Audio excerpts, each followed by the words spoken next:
చూస్తే నల్గొండ డీసీసీబీ పీఠాన్ని కాంగ్రెస్ సొంతం చేసుకుంది. ప్రస్తుతం చైర్మన్ గా ఉన్న గొంగిడి మహేందర్ రెడ్డిపై అవిశ్వాస తీర్మానం నెగ్గింది. డీసీసీబీలో మొత్తం డైరెక్టర్స్ సంఖ్య 19గా ఉంది. అవిశ్వాస తీర్మానానికి 15 మంది సభ్యులు మద్దతు ప్రకటించారు. దీంతో అవిశ్వాస తీర్మానం నెగ్గినట్లయింది. డీసీసీబీ కొత్త చైర్మన్ గా కాంగ్రెస్ నుంచి కుంభం శ్రీనివాస్ రెడ్డి ఎంపిక కాబోతున్నారు.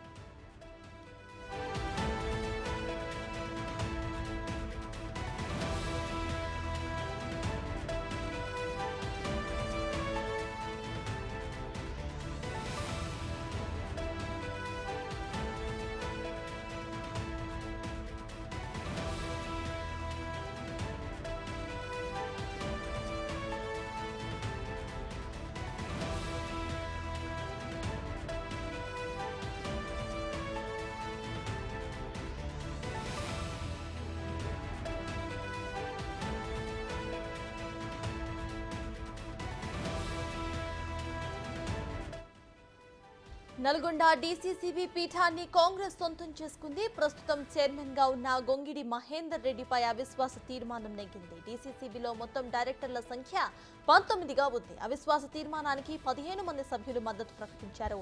దీంతో అవిశ్వాస తీర్మానం నెగ్గినట్లయింది. డీసీసీబీ కొత్త చైర్మన్ గా కాంగ్రెస్ నుంచి కుంభం శ్రీనివాస్ రెడ్డి ఎంపిక కాబోతున్నారు.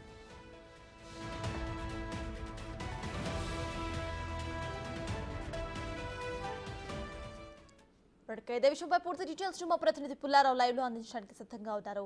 పుల్లారావు, చెప్పండి, ఇటు నల్గొండ డీసీసీబీ పీఠాన్ని కాంగ్రెస్ కైవసం చేసుకున్నట్టు తెలుస్తోంది. ప్రెసెంట్ అప్డేట్స్ ఏంటి?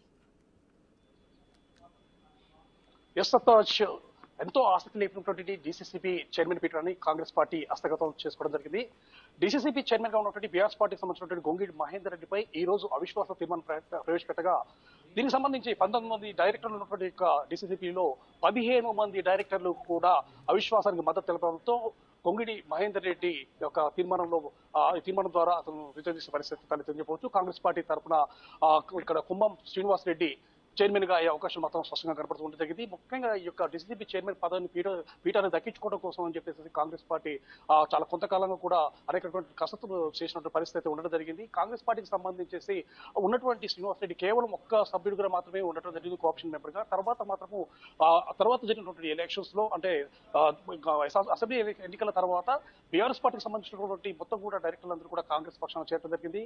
ముఖ్యంగా డీసీసీబీ వైస్ చైర్మన్ గా ఉన్నటువంటి దయాకర్ రెడ్డి బయటకు వచ్చేసి శ్రీనివాస్ రెడ్డికి మద్దతు ప్రకటించారు. ఈ సందర్భంగా అతనితో పాటు కొంతమంది బీఆర్ఎస్ సంబంధించినటువంటి డైరెక్టర్ కూడా రావడం జరిగింది. ఈ రోజు జరిగినటువంటి అవిశ్వాస తీర్మానం మాత్రము పూర్తి స్థాయిలో కాంగ్రెస్ పార్టీ అనుకున్న విధంగానే జరిగింది. దాదాపు డీసీసీబీ డైరెక్టర్ గా ఉన్నటువంటి 15 మంది కూడా ఆ యొక్క అవిశ్వాసానికి మద్దతు తెలపడంతో మాత్రం కాంగ్రెస్ పార్టీ యొక్క పీఠం దక్కించుకోవాలని చెప్పి మనం చెప్పవచ్చు. ప్రజెంట్ గా మనతో పాటు డీసీసీ అధ్యక్షుడు శంకర్ నాయక్ ఉన్నారు. సార్, చెప్పండి, ఈ రోజు మీకు డీసీసీ పీఠాన్ని మీరు దక్కించుకోవడం ఎలా ఉంది, ఏంటి అసలు? చాలా సంతోషంగా ఉంది ఇలా కాంగ్రెస్ పార్టీ. ఎందుకంటే గతంలో ఒక డైరెక్టర్ ఇవ్వాలంటే ఆ టీఆర్ఎస్ పార్టీ వాళ్ళ ముందరపై వేడుకునే రోజులు ఉన్నాయి. కానీ ఇవాళ కాలం ఎంత వేగంగా మారింది. ఇలా ఏకంగా చైర్మన్ దించేసే పరిస్థితి వచ్చింది. ఇలా మా కుంభం శ్రీనివాసరెడ్డి గారు చైర్మన్ గా ఎన్నిక కాబోతున్నా ఉన్నాడు. ఇలా కాంగ్రెస్ పార్టీ అతనికి మేమందరం కూడా మద్దతు ఇస్తా ఉన్నాం. జిల్లా పార్టీ అధ్యక్షుడిగా నేను అతనికి మద్దతు ఇస్తా ఉన్నాను. కానీ ఇలా 15 మంది డైరెక్టర్లు కూడా అందరూ ఏకకాలంలో వచ్చేసి ఇలా కాంగ్రెస్ పార్టీకి సపోర్ట్ చేసి రేవంత్ రెడ్డి గారి నాయకత్వం, వెంకటరెడ్డి గారి నాయకత్వాన్ని, రాజగోపాల్ రెడ్డి గారు, జయారెడ్డి గారు, అంటే లోకల్ ఉన్న ఎమ్మెల్యేస్ అందరూ కూడా అందరి నాయకత్వాన్ని బలపరుస్తూ ఇవాళ మేము ఇలా దీన్ని హస్తగతం చేసుకున్నామని చెప్పి తెలియజేస్తా ఉన్నాం. అదేవిధంగా ఇది కేవలం డీసీసీకి సంబంధించి సంవత్సర కాలం మాత్రం ఉండడం జరిగింది. అయితే డీసీసీపై అనేక రకమైనటువంటి చాలా రకమైన అవినీతి ఆరోపణలు రావడం జరిగింది. ఈ యొక్క అవినీతి ఆరోపణలు నిగ్గుతీర్చే విధంగా కాంగ్రెస్ పార్టీ ఏ విధంగా ప్రయత్నం చేస్తుంది? దానిపై సమగ్ర విచారణ చేసిన ఇప్పుడు ఇందాక చైర్మన్ గారు చెప్పినారు. గతంలో చేసిన ఎవరైతే చైర్మన్ గా మహేందర్ రెడ్డి గారు ఉన్నారో టీఆర్ఎస్ ప్రభుత్వంలో చాలా అక్రమాల అవినీతి జరిగింది. కాబట్టి ఇవాళ అదే చైర్మన్ గారు ముందే అనౌన్స్ చేసినారు. మొత్తం గతంలో చేసిన వాటికి సమగ్ర విచారణ జరిపిస్తామని చెప్పి ఇప్పుడే అనౌన్స్ చేయడం జరిగింది. ఆయన మొత్తానికి ఎలక్షన్ అయిపోయిన తర్వాత ఉమ్మడి నల్గొండ జిల్లాలో పాటు కాంగ్రెస్ పార్టీ అన్ని అంటే అన్ని విభాగాలకు సంబంధించినటువంటి చైర్మన్ పదవులు మాత్రం రాబట్టకూడదు. అంటే మున్సిపాలిటీ పరిధిలో కానీ, అదేవిధంగా ఇప్పుడు ప్రతినిధి చూస్తే డీసీసీపీ కానీ, మిగతా విషయాలు డీసీఎంఎస్ కానీ, సో ఏ విధంగా చూడొచ్చు? ఇవన్నీ మేము సంతోషపడతా ఉన్నాం. ఎందుకంటే గతంలో 10 సంవత్సరాలు కాంగ్రెస్ పార్టీ చాలా పదవులకు దూరంగా ఉన్నది. ప్రజలందరూ అర్థం చేసుకున్నారు. ఇప్పుడు వాళ్ళందరూ అక్రమంగా, తర్వాత వాళ్ళందరూ దౌర్జన్యంగా వచ్చి సీట్ల మీద కూర్చున్నారు తప్ప, ఉదాహరణ చూస్తే యాదగిరిగుట్టలో 2 కౌన్సిలర్లు గెలిస్తే మిగతా 10 మంది తీసుకుపోయి ఆ మహేందర్ రెడ్డి మున్సిపల్ చైర్మన్ చేసిన దాఖలాలు ఉన్నాయి. కానీ అటువంటి అవినీతి ఇక్కడ కాంగ్రెస్ చేస్తలేదు. అటువంటి దౌర్జన్యం కాంగ్రెస్ చేస్తలేడు. కాంగ్రెస్ నిజాయితీగా నీతిగా పోతా ఉన్నది తప్ప కాంగ్రెస్ పార్టీ అంటే మడవ తిప్పదు, మాట తప్పదు. బడుగు బలహీన వర్గ సంక్షేమం కోరుతుంది తప్ప అటువంటి దౌర్జన్యాలు టీఆర్ఎస్ పార్టీ చేసిన దౌర్జన్యాలు చేయదు.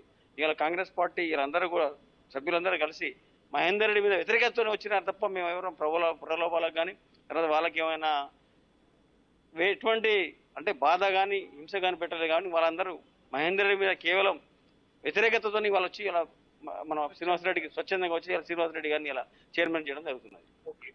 ఇది ఇక్కడ ప్రజెంట్గా చూస్తే మాత్రం డీసీసీబీ చైర్మన్ పీఠాన్ని దక్కించుకున్న పట్ల మాత్రం కాంగ్రెస్ శ్రేణులు మాత్రం చాలా తీవ్రమైనటువంటి సంతోషాన్ని వ్యక్తం చేస్తున్న పరిస్థితి కనబడుతూ ఉండడం జరిగింది. ముఖ్యంగా ఈ యొక్క అసెంబ్లీ ఎన్నికల తర్వాత, పార్లమెంట్ ఎన్నికల తర్వాత ఉమ్మడి నల్గొండ జిల్లాలో ఉన్నటువంటి అన్ని చైర్మన్ పీఠాలను కూడా కాంగ్రెస్ పార్టీ దక్కించుకుంటుంది. గతంలో బీఆర్ఎస్ ప్రభుత్వం హయాంలో జరిగినటువంటి అవినీతికి, అదేవిధంగా వారి యొక్క దురాచారాలకు పూర్తి స్థాయిలో అంతమొందించడానికి దానికి సంబంధించిన వ్యక్తులందరూ కూడా స్వచ్ఛందంగా కాంగ్రెస్ పార్టీకి మద్దతు తెలపాలని భావించడం జరిగింది. అందువల్ల ఈ రోజు జరిగినటువంటి ఈ యొక్క డీసీసీబీ ఎన్నిక కూడా అదే విధంగా జరిగింది.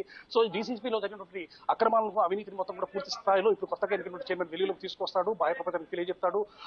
ఇదే సమయంలో ఈ యొక్క డీసీసీబీ తనపైపై ఉంచుకునేందుకు కూడా అనేక రకమైన ప్రయత్నాలు మహేందర్ రెడ్డి చేసిన సందర్భం అయితే ఉంది. కాకపోతే డైరెక్టర్లు మాత్రం పూర్తి స్థాయిలో కాంగ్రెస్ పార్టీని నమ్మడం జరిగింది.